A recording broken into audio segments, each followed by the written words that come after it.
Welcome to this lecture about environmental enrichment.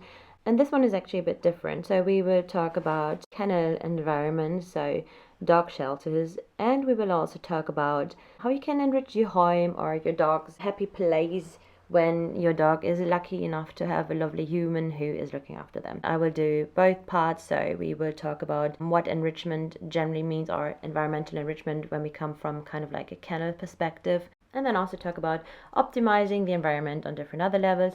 And I have also included you some of the changes that are made for my senior dog.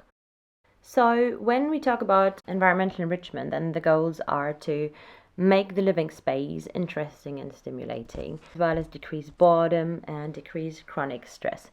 And when we have a shelter environment, so let's go for a dog kennel or just any random shelter environment really, or like whether it's a zoo, etc. This is obviously where this kind of like came from, and is really important because they are kind of like locked up into a room that is not like what they are used to, whether this was a loving home when they are a rescue dog and have been dumped in an animal shelter, or whether this is a zoo from an animal who would usually be in the wild. So in order to decrease frustration and especially like the chronic stress of pacing, you would enrich the living space to make it just more interesting and stimulating. And while this is obviously very different for dogs who are in home environments, parts of this do totally apply there as well, right?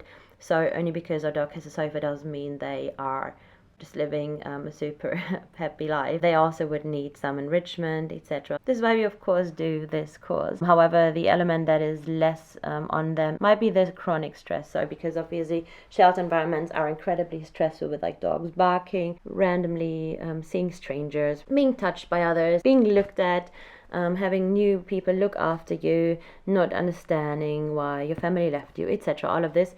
However, even if we have dogs who are in our care since puppyhood, they might have also stress that is quite related to going out on walks or being just generally very anxious, etc. So, again, this is relevant for all dogs. And the decreased boredom bit, I filmed a whole section for you on how to basically keep your dog entertained when you're working or when they're home alone. So again, this might be a different scenario where you have a lovely sofa or a bed, etc. However, if your dog is home alone, they might still get bored if they miss you and don't have human contact, etc. So again, this is relevant for any dog, really. So when we think about our dogs at home, I would like you to think about environment in a bit of a wider aspect. And optimizing the environment for your dog can look like reducing environmental stress. And this could, for example, be avoiding trigger stacking. So if your dog is easily triggered by one thing, then you don't want to add on more and more and more. So, for example, if you go back to the first section and the dog's stress bucket, when you have a dog who has not managed to empty out the stress bucket, and it's maybe like afternoon where they have been triggered already quite often just by normal things, positive or negative, and then you just add on to more things, right? So you have a dog whose stress bucket is already overflowing, and then they just bump into a dog, or a dog charges towards them, maybe off leash, wants to say hello, and your dog is reactive. Could be like trigger stacking, where one trigger is being stacked basically onto another one. So this can be totally part of environmental enrichment or reducing environmental stress too. So maybe this might be then the moment where you actually ditch the walk and keep your dog home, keep them safe, and give them an opportunity to decompress at home, and basically emptying out that stress bucket.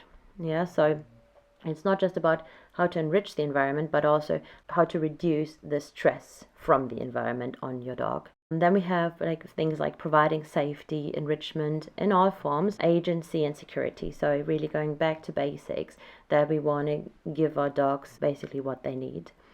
And one thing also I would like to add in here is that we see the dog and the human as a team with individual personalities and preferences and abilities, etc.